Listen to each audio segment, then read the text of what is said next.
BTech Textile Technology from NIT Jalandhar, MBA from PTU, undergone 10 days training program in merchandising management program from Clothing Industrial Training Authority, Hong Kong.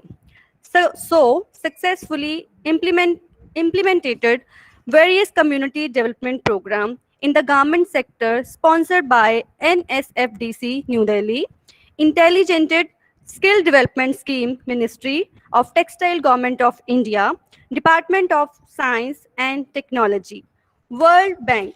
There are some key areas: merchandising, knitting, export, entrepreneurship, community development program. Sir will enlighten us the successful business model in textile industry. A warm welcome to Harpi sir. Over to you, sir. Thank you, Honey, for a very nice introduction. Today is the last day, and last session is just like a tail ender.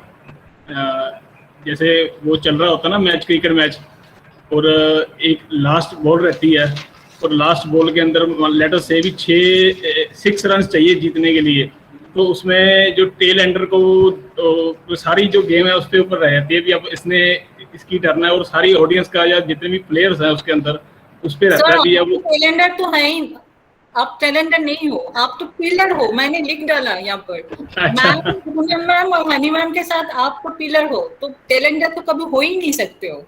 चलो ठीक है madam, nice हो जो madam जो आपके तो अब हम डिस्कस करते हैं इसके बारे में कि हम इतने 4-5 दिनों से हम चल रहे हैं, 5 दिनों से हमारा ये प्रोग्राम चल रहा है इसका इम्प्लीमेंटेशन का, और उससे पहले हमारा तकरीबन 1 महीने से हमने इसकी प्लानिंग हमारी चल रही है। तो कोई स्पीकर आके आपको फैशन कैड के बारे में आपको बता रहा है, कोई स्पीकर आपको अलग अलग तरह की यान इनोवेशंस के बारे में आपके साथ डिस्कस कर रहा है, कोई स्पीकर आपके साथ आके फैब्रिक इनोवेशंस के बारे में, कोई गारमेंटिंग के बारे में, कोई अलग अलग तरह की गारमेंट इंडस्ट्री के बारे में, अलग अलग तरह की हर स्पीकर के जो व्यूज हैं जहाँ वो आपको हम कहीं ना किसी तरीके से आपको फीड करने की कोशिश कर रहे हैं with respect to the technology, with respect to the design aspects, with respect to the innovative concepts. तो इसके पीछे सारा कंप्लीट जो है वो है क्या, इसके पीछे हम क्यों ये करना चाहते हैं, इसका जो मेन जो हमारी हेडिंग है, जो इसकी स्लाइड है वो है बिजनेस है। ये सारा जो कंसेप्ट है वो सारा इस वन वर्ड के ऊपर है। अगर हम if we are not able to implement the successful business model, then it is of no use. It will be it will not be play any significant role. और मैं क्वेश्चन ये पूछता हूँ आपसे कि अब बिजनेस क्या है, हम बिजनेस को किस फॉर्म में लेते हैं, what do you mean by business? Business हम उसी को बोलते हैं जिसका हमें कोई स्पेसिफिक अगर कोई सरप्लस हमें जनरेट करके देता है, तो हम उसको हम उसको सस्टेनेबल बिजनेस की हम उसको जो है नाम देते हैं। अगर वो बिजनेस वो किसी ना किसी कारण वो लॉस मेकिंग यूनिट है, वो हम शाम को अगर जहाँ मंथली बेसिस पे कोई ना कोई उसकी अर्निंग नहीं रहती, वी बिकम वो बिजनेस वो डेफिसिट में जाता है, तो वो ज़्यादा देर वो बिजनेस सर्वाइवल मोड पे नहीं रहता, वो उसमें बहुत जल्दी जो है वो ताले वगैरह लगने वाले हैं। तो सबसे पहले हमने इस बिजनेस मॉडल को समझना है कि हमने इसको कैसे कौन सा बिजनेस मॉडल है, कॉन्सेप्ट है जो हम अपनी इंडस्ट्री के अंदर हम उसको इम्प्लीमेंट करें, उसको फॉलो करें और सक्सेसफुली हम अपनी इंडस्ट्री को ग्लोबली हम उसको कॉम्पिटिटिव करें। अब मेरे जो सबसे पहला जो मेरा इसमें से रहता है कि हम नॉर्मली बोलते हैं कि हमारा सबसे बड़ा जो कॉम्पिटिटर है इंडियन टेक्सटाइल इंडस्ट्री का वो चाइना है। पोस्ट कोविड-19 हमारे पास काफी ज्यादा एंटी चाइना सेंटीमेंट्स थे, सबको लग रहा था कि चाइना में अब कोई बाहर नहीं जाएगा, nobody will go to China to buy the fabric, nobody will go to China to buy garment or to buy the trims or to buy the accessories. तो वो कहीं ना कहीं उसका वो एंटी चाइना सेंटीमेंट्स के कारण यूरोपियन कंट्रीज के अंदर, डेवलप्ड कंट्रीज के अंदर ये पूरा वर्ल्ड वाइड इस तरह का कंसेप्ट जो है वो काफी ज्यादा हाई रहा। पर सिचुएशन जो है ग्राउंड लेवल पे इस तरह की नहीं रही। चाइना आज भी सबसे आगे चल रहा है, अभी भी हमें वो कम्पीट कर रहा है, ठीक है। उसका कारण क्या है? जब तक हम पूरे वर्ल्ड को चाइना का अल्टरनेट नहीं देंगे तब तक हम किसी को नहीं बोल सकते कि आप चाइना मत जाओ, वहां पे बिजनेस मत करो, वहां के साथ वहां पे कपड़ा खरीदने के लिए मत जाओ, वहां पे गारमेंट खरीदने के लिए मत जाओ। सबसे पहले हमें वर्ल्ड को, पूरी दुनिया को चाइना का अल्टरनेट देना पड़ेगा। और वो अल्टरनेट किसके पास है? वो अल्टरनेट हम अल्टरनेट उसका बन सकते हैं। इंडिया बन सकता है, बांग्लादेश बन सकता है, जो डेवलपिंग कंट्रीज हैं जिनको जरूरत है टेक्सटाइल इंडस्ट्री की। टेक्सटाइल इंडस्ट्री हम नॉर्मली बोलते हैं it is the biggest employment generator. सबसे ज्यादा जो अगर हम ट्रेड्स में देखें, टेक्सटाइल इंडस्ट्री जो है वो सबसे ज्यादा बड़ी एम्प्लॉयमेंट जनरेटर है। हम इस इंडस्ट्री के साथ हम काफी टाइम से हम इसके साथ जुड़े हुए हैं, काफी ज्यादा इस टाइम से हम अटैच्ड हैं, ठीक है। इसका अप्स एंड डाउन्स हमारी लाइफ को कहीं ना कहीं डायरेक्ट और इनडायरेक्ट वे पे अफेक्ट करेगी। अगर टेक्सटाइल इंडस्ट्री बूम करती है it will be good for us. अगर टेक्सटाइल इंडस्ट्री में किसी तरह का रिसेशन आता है it will again going to affect over lives. क्योंकि अल्टीमेटली क्या है, फाइनली क्या है, हमारी जो इंडस्ट्री है, हम जो हमारे इंस्टीट्यूट्स में अगर जो पास आउट स्टूडेंट्स हैं वो हम उनको क्यों एजुकेट कर रहे हैं, हम क्यों उसको टीच कर रहे हैं, क्यों हम पढ़ा रहे हैं? Ultimately to provide them employment in the industry. अगर फॉर ए वाइल, अगर आप जस्ट इमेजिन, अगर टेक्सटाइल इंडस्ट्री के अंदर if there are no jobs then where our pass out students will go? Do you think भी वो बच्चे हमारे टेक्सटाइल सेक्टर के जो कोर्सेज हैं हमारे इंस्टीट्यूट के पास वो करने के लिए आएंगे? Do you think? तो कहीं ना कहीं अगर जब तक हमारा सर्वाइवल टेक्सटाइल और फैशन इंस्टीट्यूट का तब तक सर्वाइवल एग्जिस्ट है जब तक हम अपने बच्चों को एक मीनिंगफुल एम्प्लॉयमेंट, जो हमारे बच्चों का मतलब हम अपने पास आउट स्टूडेंट्स को एक मीनिंगफुल एम्प्लॉयमेंट जब तक हम उसको नहीं प्रोवाइड कर पाएंगे तब तक हमारा सर्वाइवल के ऊपर भी एक बड़ा क्वेश्चन मार्क रहेगा। आप ओलंपिक्स की टैली देखो, आप कभी भी ओलंपिक्स जब होते हैं, ओलंपिक में आप चाइना की टाइल जो आप मेडल टैली रहती है वो सबसे टॉप 3 में रहती है, और इंडिया की जो मेडल टैली है वो कहां पे रहती है? आई थिंक बॉटम 3 पे, बॉटम 5 पे, और जब बॉटम 10 पे। और हम जितने भी एजुकेटर्स हैं या जितने भी क्वालिफाइड प्रोफेशनल्स हैं, हम इसके बारे में हम किसको ब्लेम करते हैं? हम पॉलिसी मेकर्स को ब्लेम करते हैं। हम ये बोलते हैं कि हमारे पास, हम अपने कोचिज को ब्लेम करते हैं। हम ये बोलते हैं कि हम 140 करोड़ की पॉपुलेशन पे हमने 10 प्लेयर्स भी ऐसे नहीं क्रिएट किए जो हमारी कंट्री के लिए 10 मेडल्स जो है वो लेकर आ सके। तो कितना हमारी सिचुएशन का, और हम इसमें काफी डिबेटिंग चलता है हमारे अंदर, हम इसके अंदर काफी बड़ी हमारी इसमें डिबेट चलती है, और we are all the part of that. अब यही क्वेश्चन मैं आपको पूछता हूं कि अगर हमारी इंडस्ट्री की जो एनुअल टर्नओवर है, अगर हम चाइना से पीछे रह रहे हैं तो उसके लिए कौन जिम्मेवार है? Who is responsible for that? तो उसकी रिस्पॉन्सिबिलिटी क्या हमारे शोल्डर्स पे नहीं करती, जिसको हम ट्रेन करके कर रहे हैं? अगर कोई एक ओलंपिक का एक प्लेयर अगर 1 मिली सेकेंड के कारण, किसी 1-2 सेकेंड के कारण वो एक मेडल लेकर आने के लिए वो रह जाता है, अगर वो 4th नंबर पे आता है, उसको कोई मेडल नहीं मिलता, तो हम उसको कितना उसको ब्लेम करते हैं? हम पवेलियन में बैठ के हम इस तरह बोलते हैं, वो इस तरह कर लिया होता, उस तरह कर लिया होता। पर अगर यही सेम सिचुएशन हमारा क्या यहाँ पे हमारी रिस्पॉन्सिबिलिटी क्या है? हमारी एक टीचर्स की, एक फैकल्टी मेंबर्स की, एक अच्छे फैकल्टी मेंबर्स की क्या रिस्पॉन्सिबिलिटी है? एक अच्छे फैकल्टी मेंबर की रिस्पॉन्सिबिलिटी ये है कि हम अपने जितने भी स्टूडेंट्स हैं, चाहे वो मर्चेंडाइजर्स हैं, चाहे वो डिजाइनर्स हैं, चाहे वो क्वालिटी चेकर्स हैं, जहां इवन स्विंग मशीन ऑपरेटर्स हैं, हम उसको ये ना समझे कि हमने उसको एक किसी फैक्ट्री के अंदर लगवा दिया और हमारा काम खत्म हो गया। हम जब तक ये नहीं समझेंगे कि हमने उस स्विंग मशीन ऑपरेटर का जो कॉम्पिटिटर है वो हमारा साथ वाले इंस्टीट्यूट का वो नहीं है, या साथ वाली फैक्ट्री का नहीं है, हमारा उसका स्विंग मशीन ऑपरेटर का जो कॉम्पिटिटर है वो चाइना में जो स्विंग मशीन ऑपरेटर बैठा है वो उसके साथ कम्पीट कर रहा है। जो हमारा पास आउट स्टूडेंट है, जो हमारा इंडियन इंस्टीट्यूट का जो मर्चेंडाइजर है, उसका कॉम्पिटिटर लुधियाना के मर्चेंडाइजर का कंपटीशन त्रिपुर के मर्चेंडाइजर के साथ नहीं है, या एनसीआर के रीजन के मर्चेंडाइजर के साथ नहीं है। हमारे मर्चेंडाइजर का जो कंपटीशन है वो चाइना के मर्चेंडाइजर के साथ है।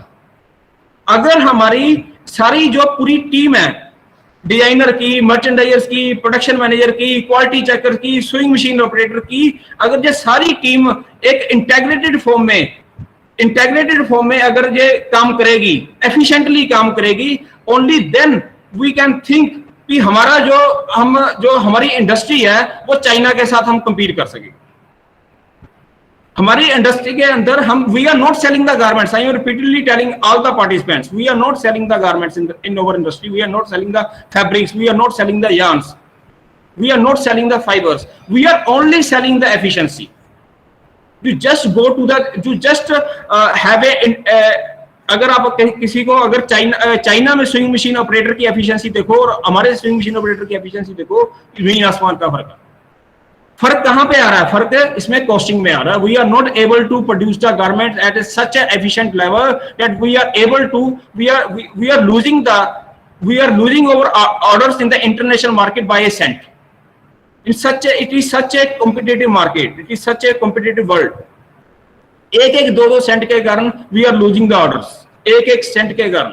आज फॉरेन बायर जो है, इंटरनेशनल बायर है, उसके पास जो उसके रेट्स आ रहे हैं, उसके पास जो कोटेशंस आ रही हैं, जो वो सिर्फ इंडिया की लुधियाना से नहीं आ रहा, वो चाइना से नहीं, वो सिर्फ त्रिपुर से नहीं आ रहा, दिल्ली से नहीं आ रहा, वो ताइवान से भी उसके रेट्स को ताइवान की मार्केट से भी आ रहे हैं, बांग्लादेश से भी आ रहे हैं, श्रीलंका से भी आ रहे हैं, वियतनाम से भी आ रहे हैं, चाइना के अलग सिटी से भी आ रहे हैं। और उसमें से जिसको वहां पे अगर बायर को जहां पे भी उसको रेट जो है बेस्ट प्रोडक्ट जो है उसको कम इकोनॉमिकल रेट में मिलेगा, वो वहां पे जाएगा। This is the simple business model, this is the simple business concept जो हम यहाँ पे डिस्कस करना चाह रहे हैं। हम क्यों नहीं उनका जो बाहर के जो चाइनीज जो बिजनेस मॉडल्स हैं टेक्सटाइल इंडस्ट्री के, वो किस पे वो प्ले कर रहे हैं, हमने सिर्फ आज के वो उसको हमने स्टडी करना है। कहाँ पे वो गैप कहाँ पे आ रहा है हमारी इंडियन टेक्सटाइल इंडस्ट्री का, और अगर वो हमारे बिजनेस मॉडल है और जो उसका बिजनेस मॉडल है उसमें कहाँ पे डिफरेंस है। चाइना आज की डेट के अंदर हमसे ही फाइबर लेके हमें ही जान बेच रहा है, इसके लिए मैं किसको रिस्पॉन्सिबल कर रहा हूं? क्या हमारी रिस्पॉन्सिबिलिटी है उसके अंदर, being a important stakeholder of the textile industry?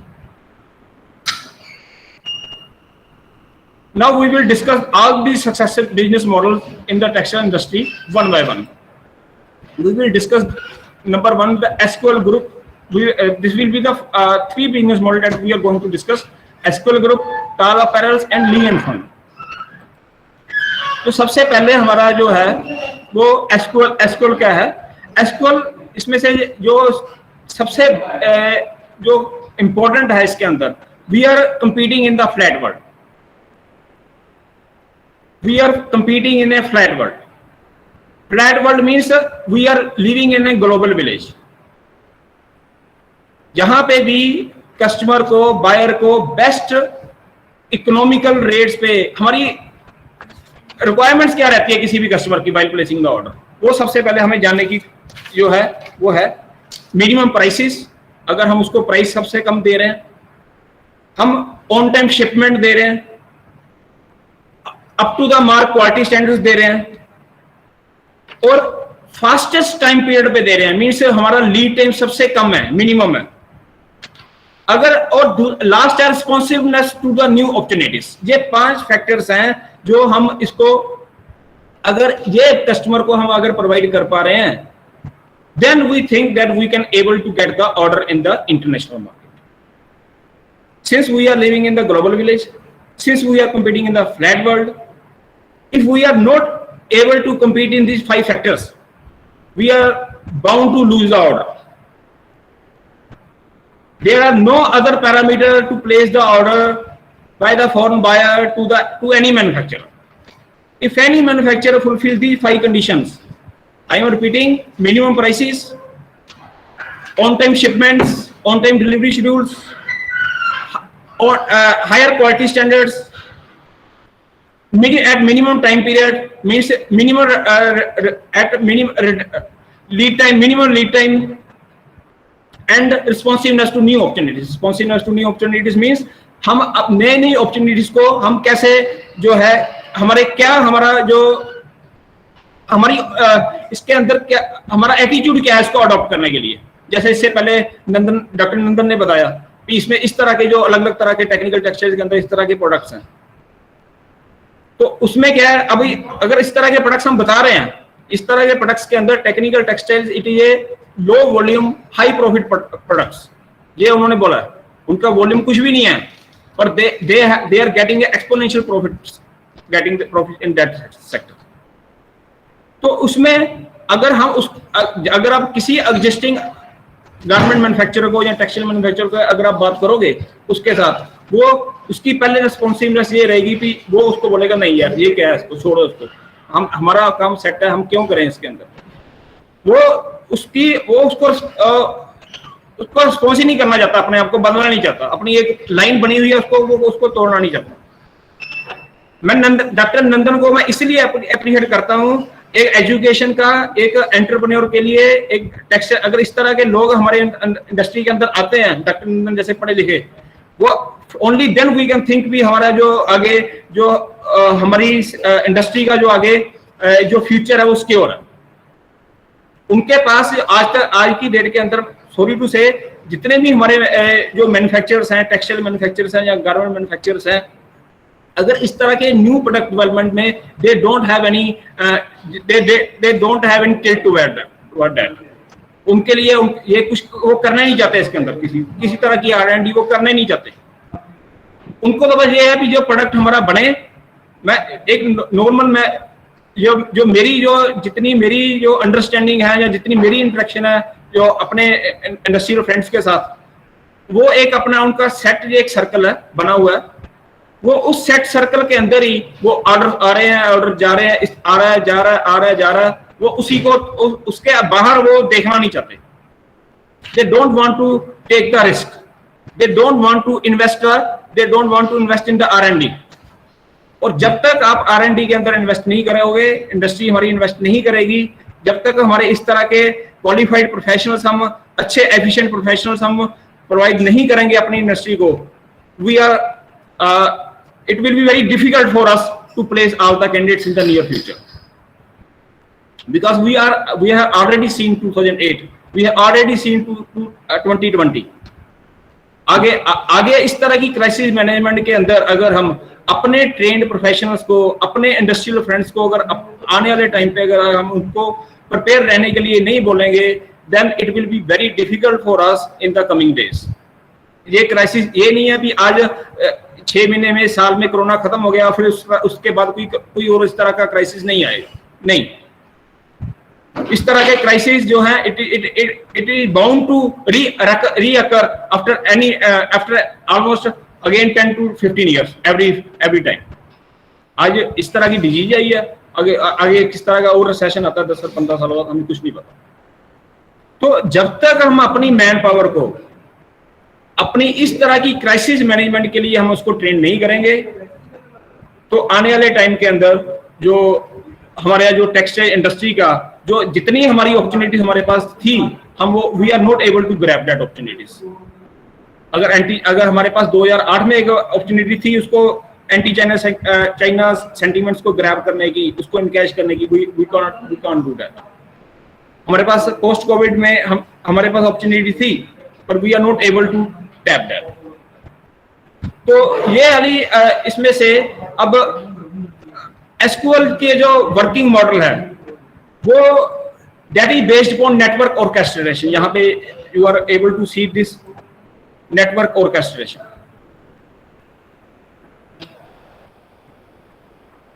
We will discuss this पहले एसक्यूएल ग्रुप है क्या, थोड़ा सा मैं आपको थोड़ा सा बता दूं। SQL group is one of the world's largest producer of cotton shirts. The main facilities of SQL are in China, Malaysia, Vietnam, Mauritius and Sri Lanka. And SQL's network covers key markets in China, Japan, Europe and USA and the service customers across the globe. With a workforce of 47,000, SQL manufactures 60 million pieces of garments annually. It is not a small figure. 16 to produce 60 million pieces of garments. Vardhman हम एक उसका हम अपने एक reputed player मानते हैं, उसकी भी जो एनुअल प्रोडक्शन है वो 2 मिलियन पीसेस की है। You think what is the difference between 2 million and the 60 million pieces. And the vertical integration is the key strategic direction of SQL business. Vertical integration means SQL के पास जो integration है, दे work on the backward integration. Earlier they started with the garment unit, then they come back to the, we will discuss in the next slide. SQL backward integrated all the production processes under the fiber production. Garment बनाते बनाते उनकी अपनी fibre production जो है, fibre भी उनके farms भी उनके अपने हैं जहां पे उनकी फाइबर की अपनी कल्टीवेशन। You see such a huge supply chain they have, right from the fibre cultivation, उसके बाद स्पिनिंग के बाद fabric manufacturing, they are done under one roof, they are done by the companies own in house, this is the companies का own facilities. This is the vertical integration. They have the extra, they work on the extra long cotton, organic cotton. They have their own 26 million square feet cotton farm and they have their own spindlage and of 2 lakh spindles. They have produced compact yarn, they can produce high cotton yarn up to 170 count. They can produce they have their own fabric manufacturing facilities and producing more than 50 million yards. Knitting and dyeing units they have in-house. They have 14 garment factories in 11 different locations producing more than 5 million dozens of woven and knit shirts. And apart from that, they have also the own garment accessory factories also. So this is the vertical integration, right from the fiber cultivation up to the yarn manufacturing, fabric manufacturing, dyeing, garment unit, and they go to the direct selling also. They have their own brands. They produce the shirt under their own brand and sell it in the market directly. तो profit क्यों नहीं बढ़ेंगे इसके अंदर? इतना बड़ा setup है, कहीं कोई काम बाहर से होना ही नहीं है। इस इतने बड़े सेटअप से क्या बेनिफिट है? They can control the quality levels at their home. They don't depend upon the others. They don't depend upon the markets. वो अपनी R&D उसकी कर सकते हैं। तो जितने भी प्रॉफिट मार्जिन वो आउटसोर्सिंग में जा रहे हैं, वो सारे वो जो है वो कंपनी के अंदर वो है उसको कर सकता है। तो these are the different locations at which they have operating their cotton farms, spinning units, fabric manufacturing units, garment unit and retail outlets. The story of an SQL begins in this is the city in western China, and they have about 100 million into the region with factories in, उन्होंने पूरे के पूरे villages ही वो लेते हैं और वहां पे पूरी फैक्ट्री डेवलप कर देते हैं। चाइना में एक सबसे बड़ी बात यह है कि जहां पे भी जो बिल्कुल ही लैंड आपकी बैरन लैंड है, जो जिसको गवर्नमेंट बोलती है कि यहाँ पे कुछ हो ही नहीं सकता, बिल्कुल ही अब बैकवर्ड एरिया है, they give it to the industry. तो फिर जिसको वो बोलते हैं जंगल में मंगल, फिर ये फैक्ट्रीज वहां पे जाके अपना काम करती हैं, और जहां पे पहले कोई नहीं जाता, वहां जहां पे जंगल होता था वहां पे भी फिर मंगल हो जाता। और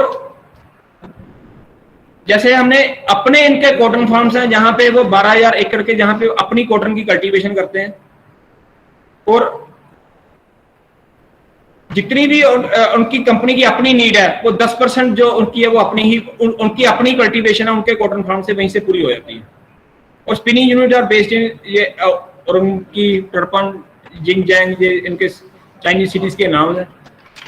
और ये वाले जो उनके ब्रांड है जो शर्ट के, ये वाले पाई जो उन्होंने सबसे पहले बीजिंग में खोला आउटलेट उन्होंने शॉपिंग मॉल का 2000 में, और सेकंड रिटेल ब्रांड जो उनका डिटर्मिनेंट नाम के ऊपर जो है उन्होंने 2016 में स्टार्ट किया। They have their own men's and women's wear. See right from the fibre cultivation they are producing their own garments under their own brand names and sell it in the market under their own name.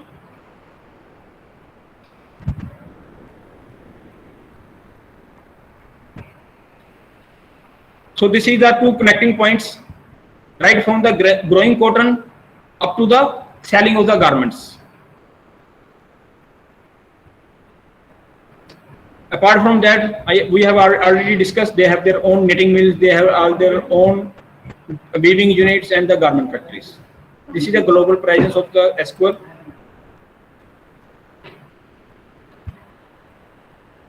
So right from the farm to the retail outlet, SQL's textile apparel chains are structurally steady and seeking improvement in the aspects of operational performance like the certainty of supply, cost, ये सारी चीजों को वो they can control very easily. उनकी they can control the supply, they can have a better control on the supply chain management. They can control the cost of the product. Apart from, they can also have the big scope of R&D, as they have the complete access on the raw materials as well as the quality achievement levels. In the first step of creating a marketing and apparel line, SQL conceive and embody her apparel product design requirements and translate them into technical specification of raw material like yarn, finishing methods, etc. तो ये सारी चीजों के साथ उनके साथ main जो उनका यही रहता है कि उनके पास पूरा कंट्रोल रहता है पूरा सप्लाई चेन के अंदर। किसी को भी वो कहीं पे भी अपनी प्रोडक्शन अपनी डिमांड के हिसाब से अपनी डिमांड के अकॉर्डिंगली वो अपनी प्रोडक्शन किसी भी स्टेज के अंदर जो है वो कम ज्यादा कर सकते हैं। So this is the same slide. They have right from the they are both a retailer and integrated manufacturer. Integrated manufacturer means integrated manufacturer हम उसको बोलते हैं जिसकी ये सारी फैसिलिटीज जो है वो उसकी अंडर वन रूफ हो, उनकी अपनी ही रहे। हम उसको कंपोजिट यूनिट भी बोल देते हैं। ठीक है, कंपोजिट यूनिट से भी ये वास्ट होगी। कंपोजिट यूनिट में तो हम फाइबर बाहर से लेते हैं, पर यहाँ पे कंपोजिट यूनिट से भी एक स्टेप आगे निकल गया कि हम फाइबर की कल्टीवेशन भी हम खुद कर रहे हैं। तो ये सारी चीजें बेसिकली अब इन सारी चीजों को अराउंड 50,000 एम्प्लॉइज को हैंडल करना, ये भी एक फिर उनके लिए एक बड़ा चैलेंज है। ये तब तक पॉसिबल नहीं है जब तक ये सारी चीजें हैं, जो सारे डिसीजन सेंट्रलाइज ना हो। तो इस चीजों को वो सेंट्रलाइज करते हैं।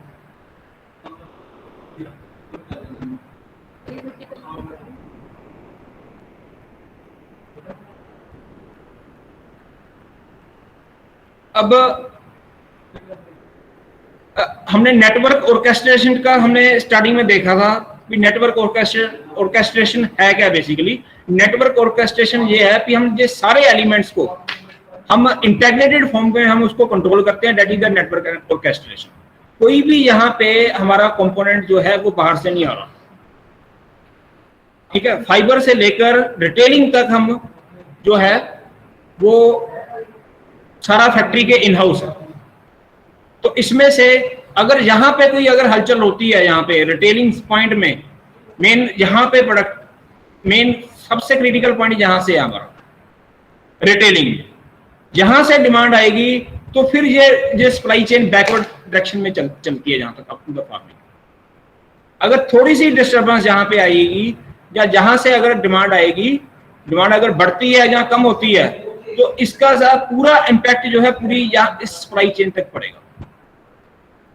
अब एसक्यूएल का ये सारा इन हाउस होने के कारण they can take the decisions very quickly. कि अगर थोड़ा सा भी आपने they can able to take the have the better forecasting decisions कि अब नेक्स्ट क्या होने वाला है, अगले नेक्स्ट सीजन में किस तरह की डिमांड निकलने वाली है। क्यों इससे ये why they are able to get this, because they have the whole network facilities in house. They have their own spinning unit, they have their own fabric manufacturing unit, they have their own garment manufacturing unit. Even they also have their own two accessory unit as well. Sales, merchandising, even retailing. They are also a big supplier to the. They are also big supplier to the very reputed brands. Okay? Apart from that, they are also selling their garments under their own brand name. So this is all about the SQL. SQL का business model network orchestration. Network orchestration कैसे possible है? Because they make their manufacturing each and every step in house, right from the fiber cultivation up to the garment. Now come to the second successful model is of Tal Apparels.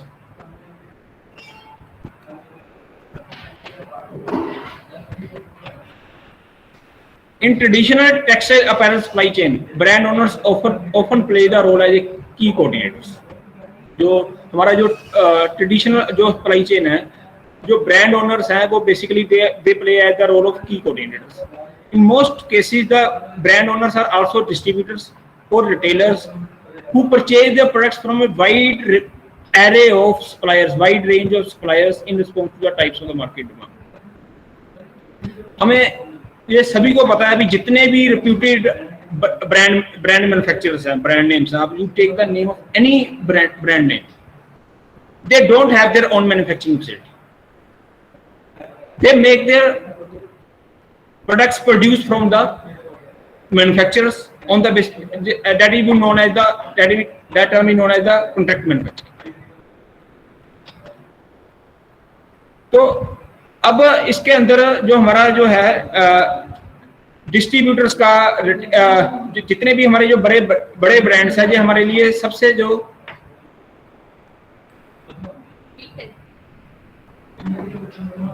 they work on the contract manufacturing mainly through orders or transfer information between different supply chain members. The operation of the whole chain is inefficient, and the blue whip effect is the direct result of the such kind of operation. जितना भी हमने वहां पे network orchestration का working model देखा था, ताल apparel का जो वर्किंग मॉडल है, that is based upon the blue whip effect.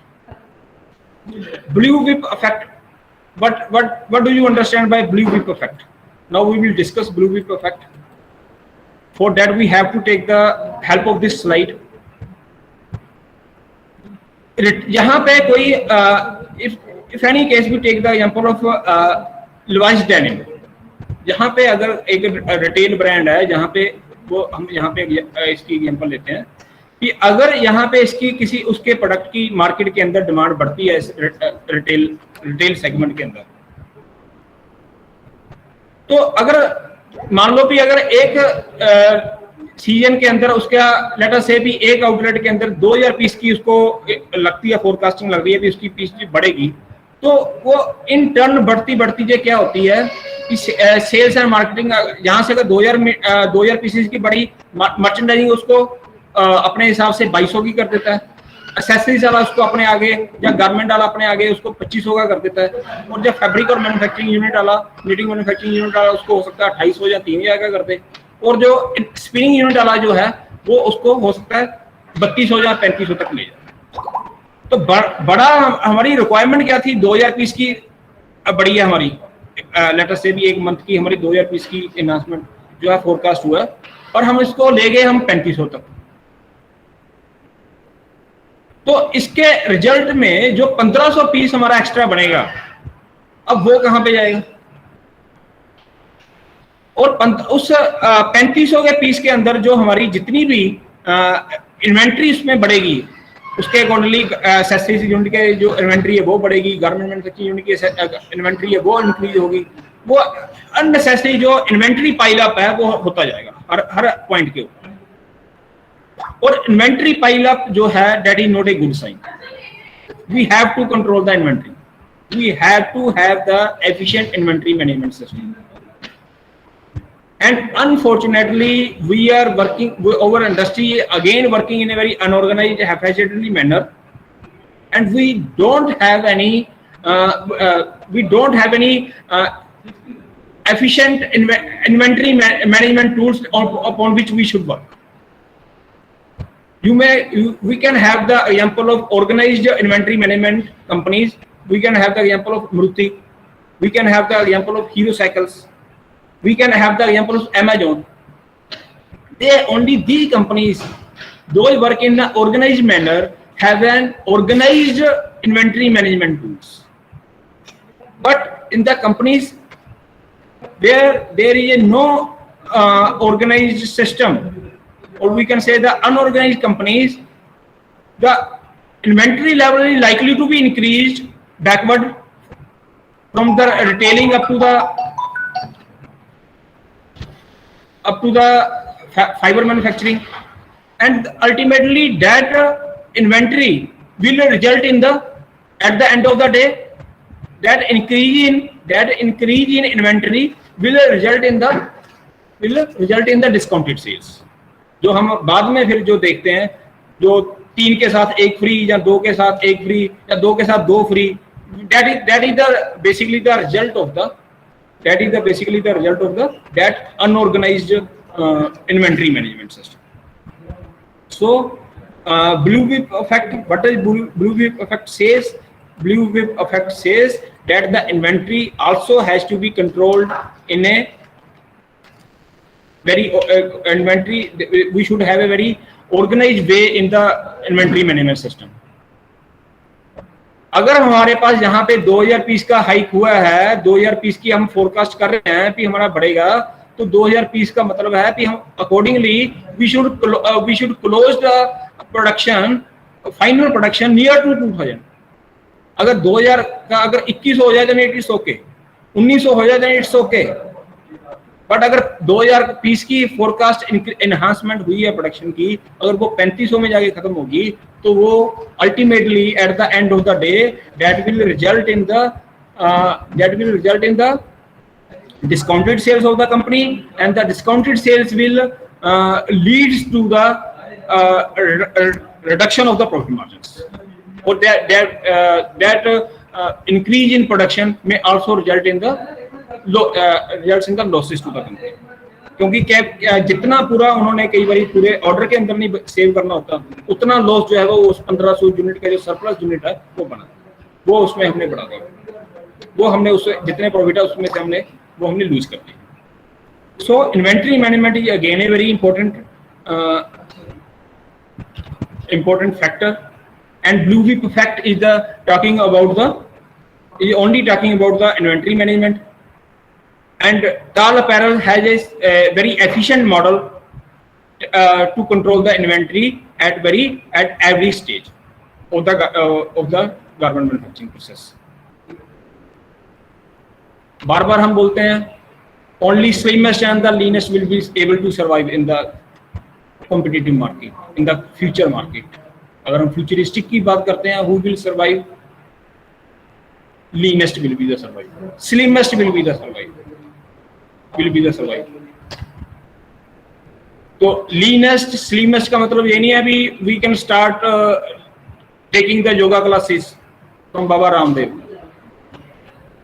It means we have to slim our business operations. We have to cut down the fat in the manufacturing processes.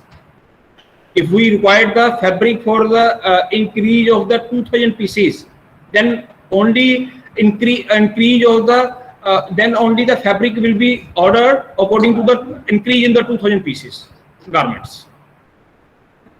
That is the leanest. That is the slimmest. And the next we have to eliminate the waste at each level, at every level. And all you know that fabric is the most expensive component in the garment.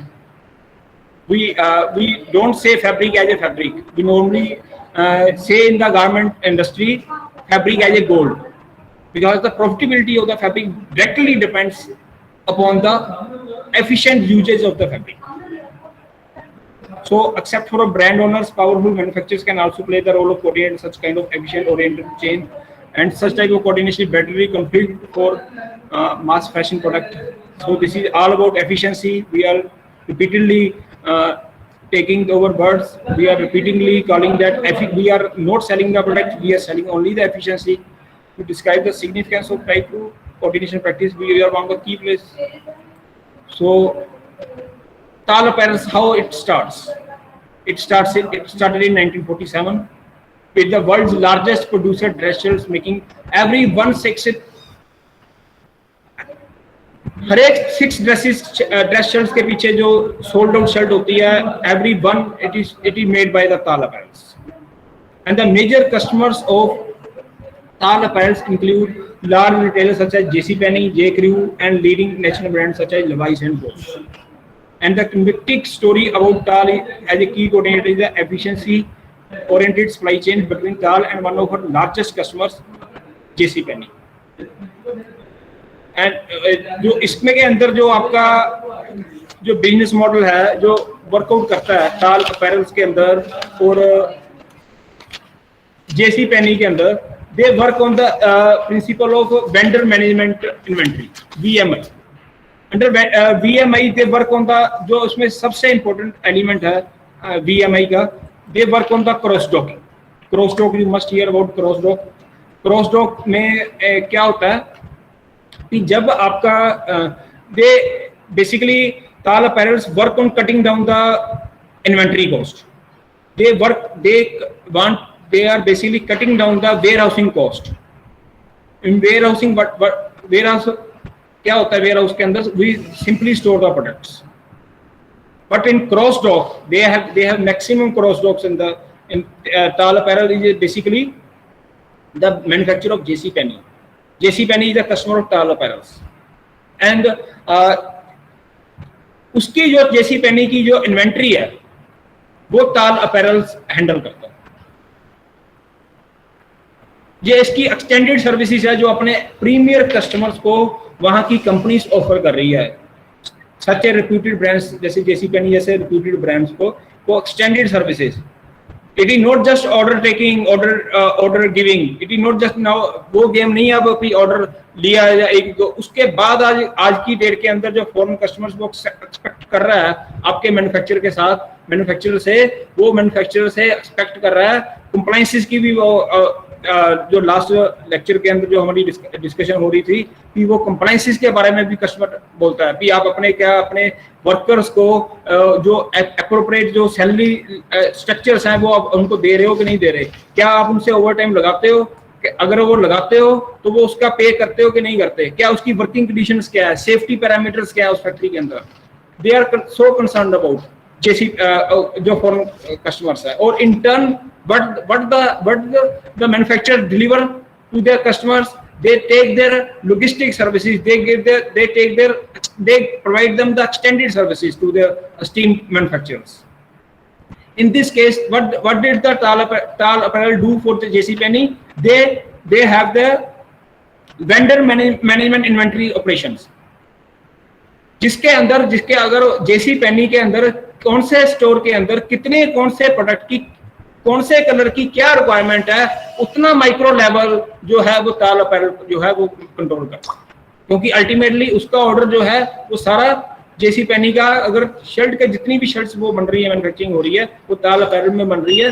तो अगर उसको वो efficiently उसकी JCPenney के retail store की वो control कर पाएगा, उतना बेनिफिट JCPenney को रहेगा और उतना ही इंटर्न बेनिफिट Tal Apparels को रहेगा. क्योंकि it is just a collaboration.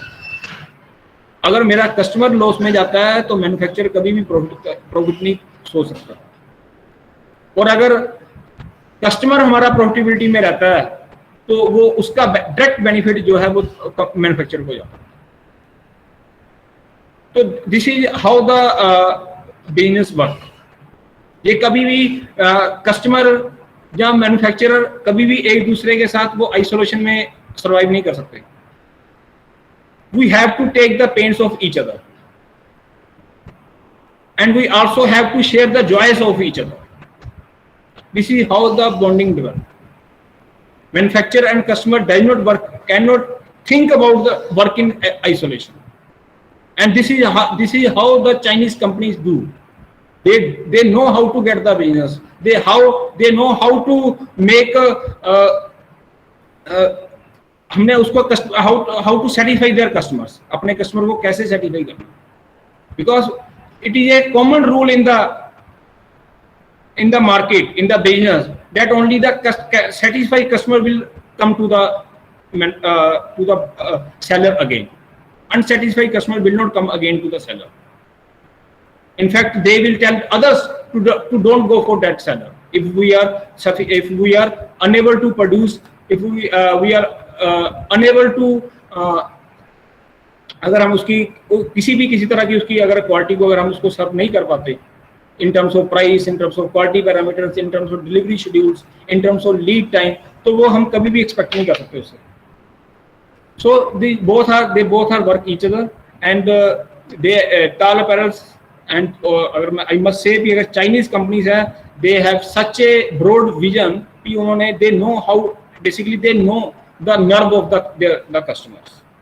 Customer कहाँ पे क्या क्या चाहता, क्या है, कहाँ पे उसके ऑर्डर्स हैं, ये सारी चीजें उसके घर तक वो पहुंच चुका है जो चाइनीज मैन्युफैक्चरर.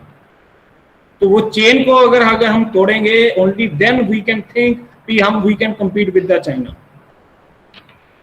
इस तरह के अगर ये this is how they work, this is the business model, this is the actual sale retail store where the products produced by the Tal company, it got sell under the name of JC Penney, and upon जो उसकी specification है, then they have the decided by the Tal Apparels. Sales experiment will be done by the JC Penney, and production for the test order will be done by the Tal Asian based company. Then Tal Apparels US. So this is how Tal Apparels has a different offices in USA, in Asia as well, and this is how they work.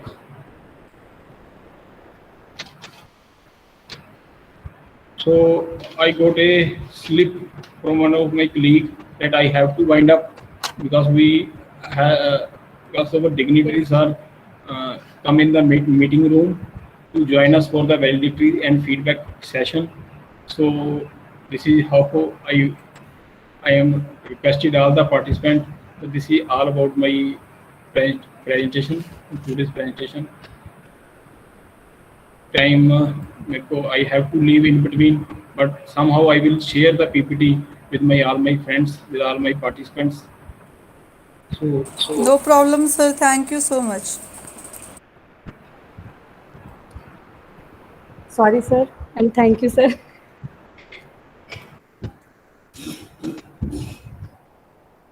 We have a guest.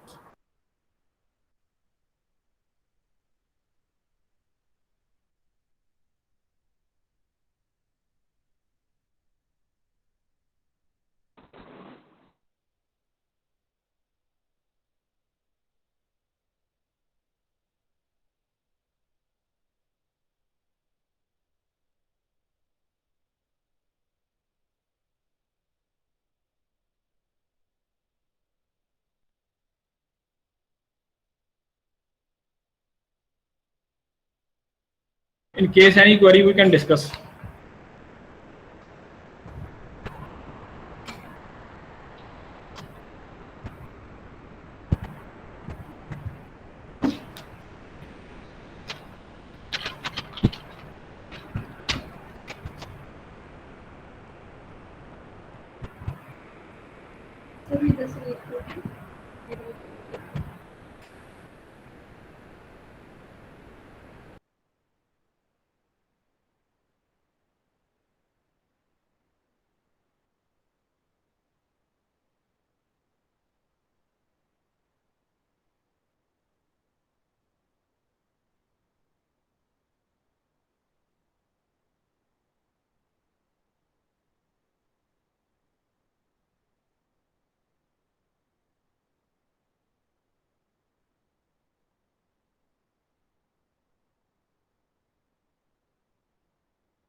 Hmm.